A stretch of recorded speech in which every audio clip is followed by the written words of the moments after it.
first and most important thing. Do not expect someone else to grow and evolve so that you feel like, oh yeah, my ego is matched up now, you've done the work, okay, this means now we're all good and golden. First, work on yourself.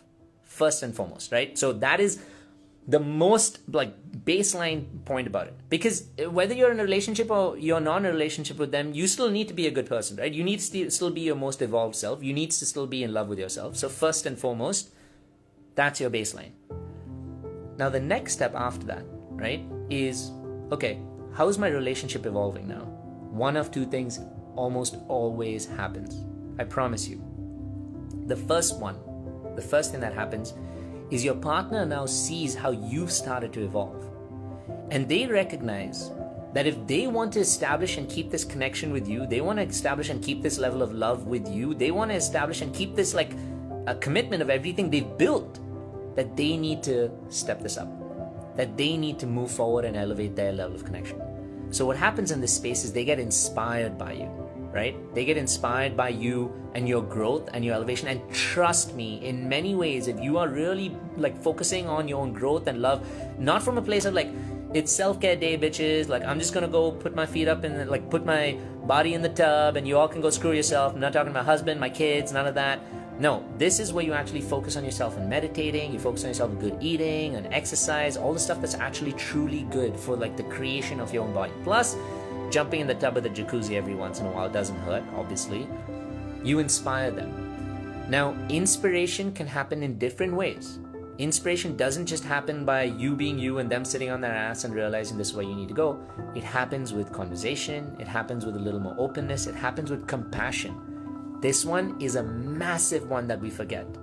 It happens with compassion because we forget a lot of the time that the person who's in a relationship with us is also wounded.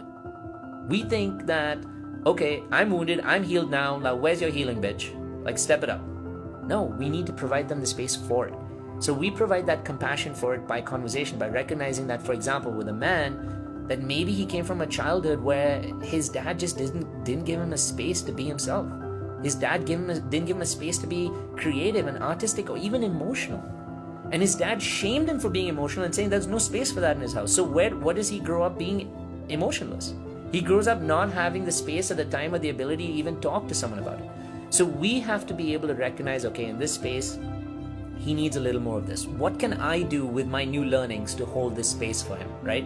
What can I do with my new learnings to like make it safer for him to experience himself?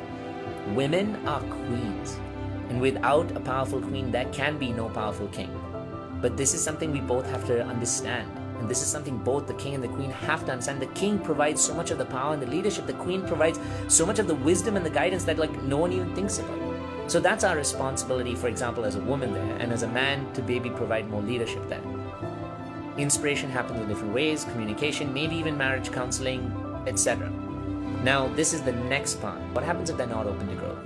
Now, let's say you've tried your best. You've tried to commit to this relationship and through their growth, to their growth and the growth of your relationship. Remember that. You're not just committing to saying, I'm just going to be in this relationship, eyes closed, I'm just going to stick with this no matter what. You've lost because you've already suppressed your own love and your own inner child's desires at that point. So you go through that and then they don't want to do it.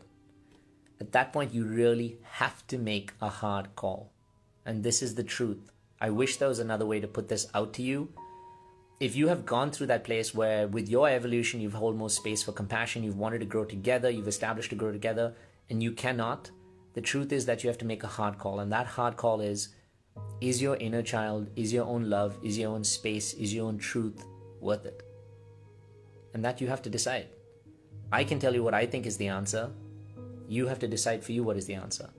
But why it's so hard for us to do in that moment is the same reason that I would much rather have cheated on my girlfriend 30 times than to tell her that I just don't think this is going to work out.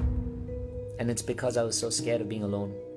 It's because I was so scared. And for a lot of you who are in relationships with children or with houses and with families, it becomes harder because there's so many things that are intertwined, right? So it's not as easy as just walking away.